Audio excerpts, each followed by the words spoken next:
I hope all of you had a very blessed Thanksgiving day and good time with family and friends these last few days.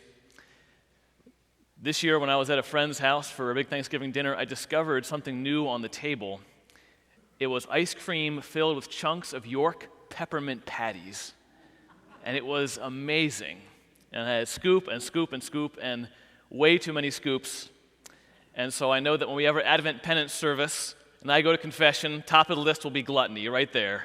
Too many scoops of York peppermint patties. This Advent, I'm doing a series. It'll be kind of multiple scoops of our Advent readings and of the message of the gospel. But it won't cause indigestion, don't worry. It won't be sinful by any means. It's an Advent series called Kerygma. Kerygma. Everyone say it with me. Kerygma. When you come in the church each week, you can grab a handout. Hopefully you have that already, which has an outline of the homily. There's some reflection questions and scriptures you can pray with during the week. If you're online right now with us, you can download that from the website or on Facebook and follow along each week as we go through the 4 weeks of Advent with Kerygma. Now, this is a strange word to most of us because it's not English. It's actually Greek. It's from the Greek of the New Testament. And the word basically means shout. The Kerygma is a shout. You could say proclamation or exclamation or a crying out. We hear Jesus say in John's Gospel on the last day of the feast, he stands up and shouted, he kerygma'd, "Let anyone who thirsts come to me and drink. Whoever believes in me, as Scripture says, rivers of living water will flow from within him." It's a big promise to be shouted. So if the kerygma means, in the most basic sense, shout, why do we use this word for the gospel? This word basically means like the gospel in a nutshell. If you had to boil down what is Christianity all about, you get the kerygma. It's kind of like the basic essence of the Christian message. And it's a shout because it's worth shouting about. Now, why use this word kerygma when we could use words like gospel or good news or message? Because they kind of mean the same thing, the essence of the faith, the essence of what God has done for us.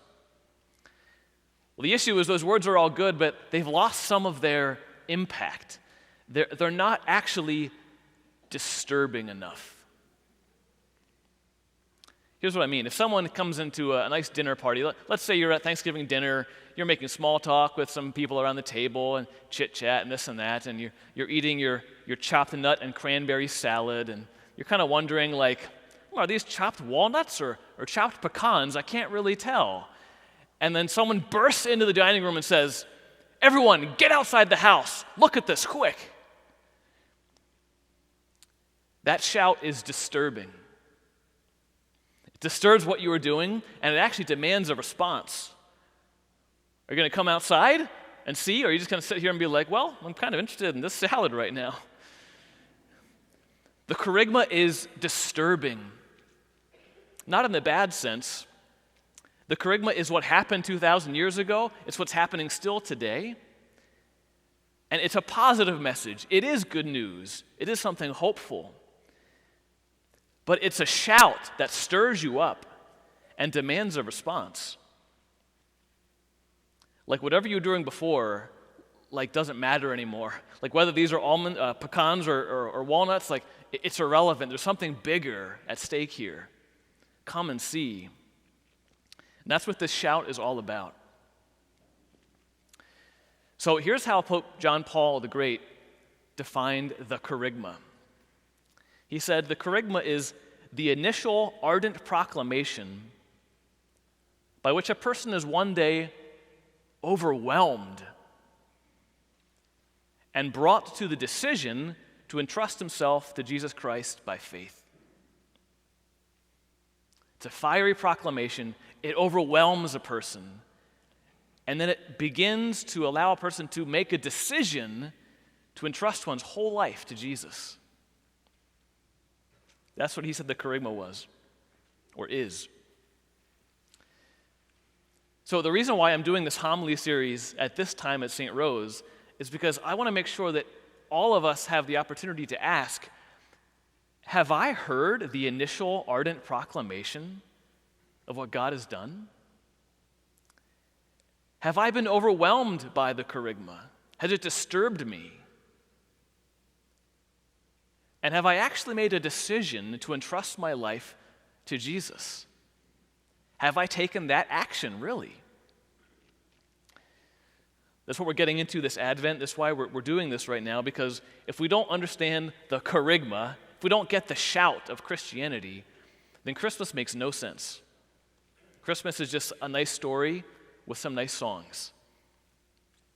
That's what we're doing this Advent. The Kerygma has 4 basic parts to it. The first part is created. The second part is captured. The third part is rescued. And the fourth part is responding. Today we're going to go through created. And each of these parts of the Kerygma has kind of a question with it.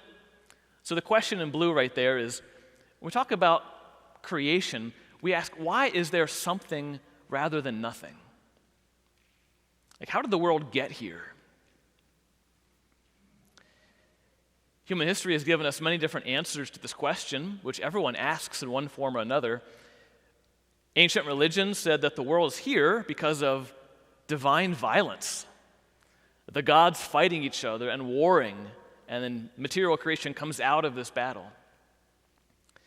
Ancient philosophy, like in ancient Greece, would say that there is some kind of intelligent being connected with the world, but this being doesn't care about you.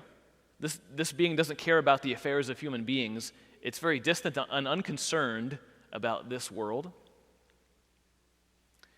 Modern atheism says that the world's basically random, that the world as we know it is chance occurrence, and any harmony or patterns we find in the world don't have any intrinsic meaning. They're just kind of algorithms and mathematics lining up, but there's no meaning to it. Christians have a different answer to the question of why is there something rather than nothing? How did the world get here? Christians respond that, in fact, Christians shout that the reason why the universe exists is that it was created by an all-good, all-loving, all-powerful God by his free choice, so that we could share his perfect joy. This is the first movement of the Kerygma. We are created. Here's how the first line of the Catechism of the Catholic Church puts it. God, infinitely perfect and blessed in himself, in a plan of sheer goodness, freely created man to make him share in his own blessed life. That's a shout to modern ears. That's disturbing. That's overwhelming. And I just want to ask all of us right now as we go through some of these things this season, like, where are your hearts at right now as you hear this? Really, like, what is rising up inside of you as you're hearing this shout? And can you sense how very different this answer is from all the other answers that we've been given throughout history? The world's not here because of a result of divine violence or the violence of the gods. No, God, when he creates the universe, he just speaks. There's no weapon, there's no fist. He just whispers, "Let there be light." And there was light. It's so gentle. It's like whispering a love poem into the nothingness. And as opposed to a supreme being who's very remote and distant, this is a God who's very intimately concerned with the affairs of his creation. He walks with Adam and Eve in the garden. He's very close to his original creation. And in contrast to the world being random and meaningless, this is a plan of sheer goodness. The universe has a deep inner meaning that we can discover and we can order our lives in accordance with. And in God's universe, everything has meaning and every one matters. Everything has meaning and every one matters. This is the Christian shout, the first part of the Christian Kerygma. Christians proclaim also that the world reflects something of God's power and wisdom. Psalm 19 says, "The heavens declare the glory of God, and the skies above proclaim his handiwork." Have you ever really considered the stars in the sky? The skies above? On a clear night, you can see about 6,000 stars with your eyes. This is a picture taken by the Hubble Extreme Deep Field Space Telescope in some part of the universe. And those stars have always fascinated humankind. And it's amazing to consider how many there are. How many stars do you think are in the universe, if you had to pick a number? The number is 200 sextillion. That's 200 billion trillion stars. And that's a lot. And we can't actually internalize that number. We just can't comprehend that. But this morning we're going to try. So we're going to try by talking about sand. So one grain of sand, tiny grain of sand, you can fit about 8,000 of them in a cubic centimeter. So if every star was a grain of sand, how much sand would you need to approximate how many stars are in the known universe? Here's what you do. Get in your car after Mass, drive 5 miles east on Highway 36. Get on 35 east south and drive another 5 miles. That's about downtown St. Paul. That's a 5 by 5 mile square. It's a long square of sand. But now think about that square and go up 5 miles into the sky. You've got a cube 5 by 5 by 5 miles, about as tall as Mount Everest. Fill it with sand. That's about what you need to approximate how many stars are in the universe.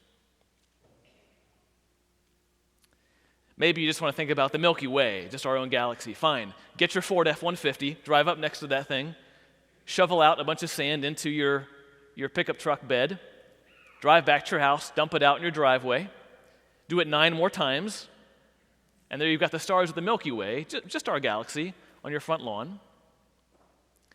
And then shove your hand into that big heap and pull out just one grain of sand, rub your hands together until you have just a tiny little grain on your finger shining in the sun. And that's us. That's our star. That's what we orbit. It's overwhelming. Last night when preaching this, I almost cried. It was just so overwhelming about how vast is God's creation and that God made all of it by just freely choosing it to be. God spoke and it was made. Let there be light. And God says it was very good. It is very good. Again, where are your hearts at right now? There's not a right answer, but can you sense your spirit inside? We see the vastness of creation, the vastness of the stars, and we can ask, okay, where is our place in the stars? How do we fit into that? Well, here's the thing. Even though the stars and galaxies are amazing, God wasn't finished yet. God made human beings as the crowning jewel of creation. He created them male and female. He created them in his image and likeness. And that's something the stars don't get. They're amazing, they're radiant, but they aren't persons. They don't have that kind of dignity. You and I have human reason. You and I have free will. And even more, you and I are able to love and be loved. This is the reason for our creation. The reason that God created us is for us to live in a relationship of love with the infinite. The reason God created us is we might live a relationship of love with others. The reason God created us is that we would share in God's own divine life, world without end, even sharing his divine nature.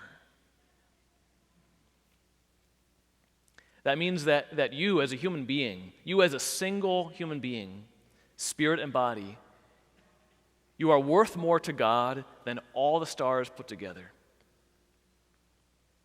You have a dignity as one human being greater than the rest of the cosmos. That's what God did for us. That's the nobility God has given to each and every human being made in his image and likeness. God made us to live a life of joy, to enjoy him, to enjoy the gift of being alive in a universe where there's no pain or sickness or death. He created us. Now, right away we ask, well, what happened to that life? Why is life so messed up right now? Well, we'll get to that next week. But for right now, we just take in the overwhelming glory that God created us out of love, through love, and for love. That's who we are.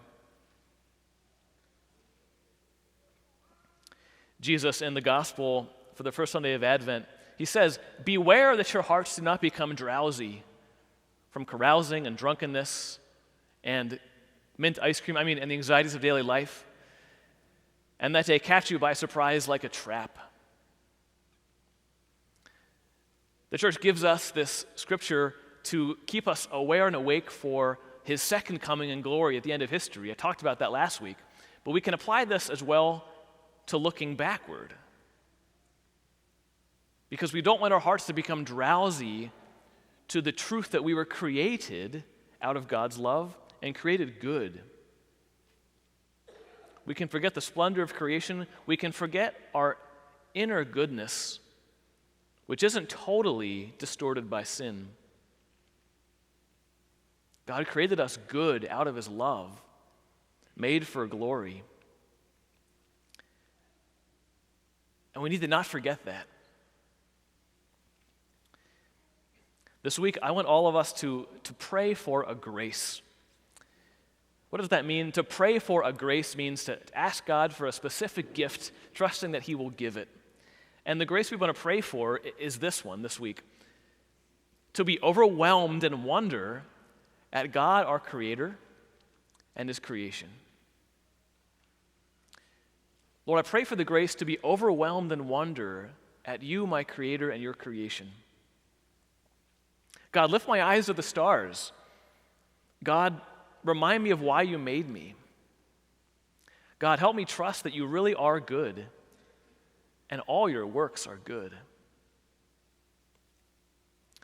You can pray with some of the scriptures on that handout this week. You can pray with some of them, some of those questions, praying for this grace. And each week there'll be a different kind of grace to pray for as we come closer to Christmas. I said earlier that in God's universe, because he is the creator, everything has meaning and everyone matters. From the greatest to the least, to the tiniest. Every Sunday, in a few minutes, we take a bit of God's creation, we take a tiny bit of bread, a tiny bit of wine, and when the Creator Spirit comes upon it, it's changed to become more than it was before. This becomes the very body and blood of Christ, the Son of God, veiled in mystery, who will one day come upon the clouds. The same thing happens to us. We are but a tiny bit of matter and a tiny bit of spirit. But when the Creator Spirit comes upon us, we are changed. We even begin to share God's own divine nature. This is who we are becoming. It's veiled in mystery. We are one day to be unveiled. We are one day to shine brighter than the stars. And so, friends, today let us allow ourselves to be overwhelmed. Let us lift our hearts to God in wonder.